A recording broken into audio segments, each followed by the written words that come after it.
आगरा विकास प्राधिकरण कार्यालय में मंगलवार दोपहर एक महिला कर्मचारी ने वित्त विभाग के बड़े अधिकारी पर शोषण के आरोप लगाए। इसे लेकर 35 मिनट तक अफसर के कक्ष में हंगामा चला। एडीए सचिव राजेंद्र प्रसाद, विशेष कार्य अधिकारी गरिमा सिंह सहित अन्य अधिकारी मौके पर पहुंच गए। अफसरों और कर्मचारियों के जुटने के बाद मामला और भी तूल पकड़ने लगा। सचिव के कक्ष में अफसर और महिला कर्मचारी के स्वजन की बैठक हुई। महिला कर्मचारी ने लिखित रूप में अफसर के खिलाफ एडीए उपाध्यक्ष डॉक्टर राजेंद्र से शिकायत की, वहीं मुकदमा दर्ज कराने की बात कही।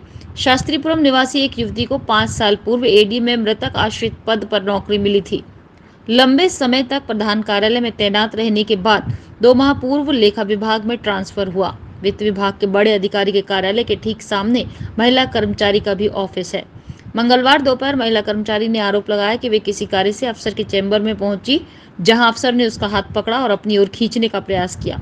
इसके चलते वो बुरी तरह डर गई। महिला कर्मचारी ने अपनी मां और भाई को फोन कर मामले की जानकारी दी। दोपहर 2 बजे मां और भाई एडीए पहुंच गए। वित्त विभाग के अधिकारी के कार्यालय में मां और भाई ने जमकर हंगामा किया और अधिकारी को खरी खोटी सुनाई। मां ने पीट कर अधिकारी को दोषी मानते हुए सख्त कार्रवाई की मांग की। अफसर के कार्यालय में कर्मचारियों की भीड़ लग गई। यहां तक कि कर्मचारी 2 गुट में बैठ गए, एक महिला के पक्ष में जबकि दूसरे विपक्ष में। 35 मिनट तक हंगामा चला। फिर एडीए सचिव राजेंद्र प्रसाद, विशेष कार्य अधिकारी गरिमा सिंह सहित अन्य अफसर और कर्मचारी वित्त विभाग के कार्यालय में पहुंचे, जहां युवती और मां सहित अन्य को अपने कक्ष में लेकर गए। 15 मिनट तक बैठक के बाद कोई निर्णय नहीं हो सका। एडीए सचिव राजेंद्र प्रसाद ने बताया कि मामले की शिकायत मिली है, जांच के बाद ही पूरा मामला पूरी तरह से स्पष्ट हो पाएगा। जी, मैंने सुना और मैं बहुत अवाक हूँ कि इस तरह के आरोप मेरे ऊपर कैसे लग सकते हैं। जिस लड़की को मैंने उसके हालात को देख करके और उसके योग्यता को देख करके मैंने ये कहा था कि उसको यहाँ पे काम मिल जाएगा अकाउंट सेक्शन में, वो बीकॉम एमकॉम पास लड़की है।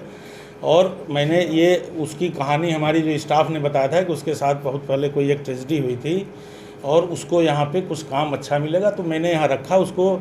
मैंने कम से कम वो खुद बताएगी, मैंने उसको अक्सर ये कहा है कि तुम्हारी उम्र मेरी बेटी की है, मैं तुम्हें अपनी बेटी जैसा ही देखता हूँ। और आज ये जो कह रही है उसको सुन के तो मुझे इतना आश्चर्य हो रहा है कि उसने मेरी बात को इस रूप में कैसे ले लिया। मैंने यह कभी नहीं कहा कि मैं तुम्हें हक करूँगा या मैं भी कभी किस करने की कोशिश, यह मेरी कल्पना से भी बाहर की चीज़ है। मैंने आज ज़्यादा फाइलें थी हमारे, चूँकि लोअर स्टाफ थे नहीं तो एकाएक ज़्यादा फाइलें आईं। आज मैं दिन भर फाइलें करता रहा और ऑफिस में तमाम लोग आते जाते रहे।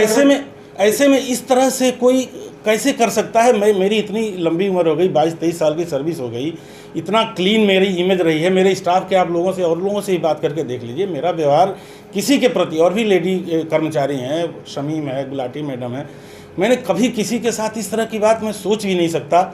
और आज मेरे जीवन का शायद सबसे खराब दिन होगा कि मुझे ऐसे आरोप का जवाब देना पड़ रहा है जो मेरी कल्पना से बाहर है। वो मेरी बेटी की उम्र की है। वजह क्या लग रहा है कि आखिर क्यों आपके अंदर ये कोई साजिश हो सकती है, कोई न कोई इसका दूसरा लाभ हो सकता है, मैं समझ नहीं पा रहा हूँ।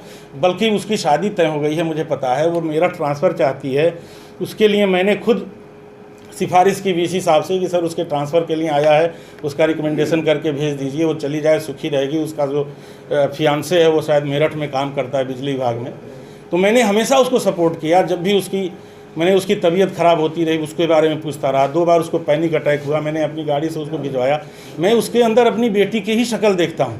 मैंने उसे ये काम 3-4 बार बताया भी होगा किसी न किसी वजह से कि मैं तुमको बिल्कुल मेरी बेटी जैसी हो तुम। अभी रीजन क्या है, फिर वो एलिगेशन क्यों लगा दिया? ये मैं अवाक हूँ, मैं खुद समझ नहीं पा रहा हूँ कि ऐसा उसको या तो किसी ने उल्टा सीधा समझाया है। मैं वित्त अधिकारी हूँ यहाँ पे, निश्चित रूप से मेरे काम ऐसे होते हैं जो कुछ लोगों को मेरे ऑब्जेक्शन लगाने से, मेरी जो गतिविधि है, मैं कहीं कंप्रोमाइज़ नहीं करता वित्तीय नियम कानून को फॉलो कराने में। ऐसा संभव है कि किसी को मैं पसंद न आ रहा हूं तो उसने इस लड़की का प्रयोग कर लिया हो मेरे खिलाफ।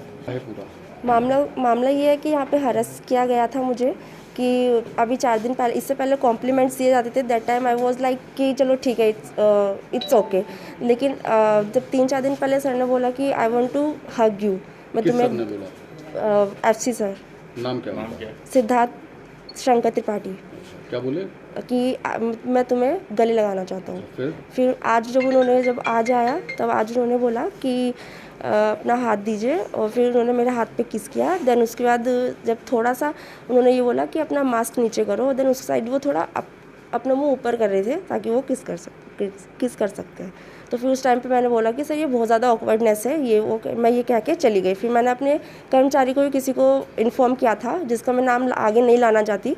मैंने उसको इन्फॉर्म किया कि मेरे साथ ऐसे ऐसे बात हो रही है, ये वो। उन्होंने ये बोला कि 2 मिनट बैठो, थोड़ा तसल्ली से सोचो। उस टाइम पे मेरे पास कुछ नहीं आया। इवन मैंने जब 4 दिन पहले उन्होंने ये बोला था कि मुझे हक करना है उस टाइम पे मैंने अपनी मम्मी को और ब्रदर को दोनों को बताया था कि सर ने ऐसे ऐसे बोला है मुझसे। तो फिर वो एक्शन उस टाइम पे ले रहे थे, लेकिन फिर मैंने उनको स्टॉप कर दिया। लेकिन आज जब कुछ ज़्यादा हो गया, उस टाइम पे मुझे एक्शन लेना पड़ा आज। फिर मैंने अपने मम्मा को और अपने ब्रदर को इन्फॉर्म किया, तब जाके आज ये मैटर हुआ है। क्या हुआ आज, क्या हुआ सर? आज यही हुआ है कि वो किस करने की कोशिश कर रहे थे, मेरा हाथ पकड़ा। अगर तो थाने वगैरह में कोई कंप्लेंट? हाँ, थाने में मैं कंप्लेन करके आई हूँ अभी। डीसी साहब से बात करी? वीसी सर से अभी कोई बात नहीं की है। वीसी सर अभी या ऑफिस में अवेलेबल नहीं है। जब वीसी सर से बात करने भी जाएंगे, उनके प्रशासनिक निवास पे जाना पड़ेगा।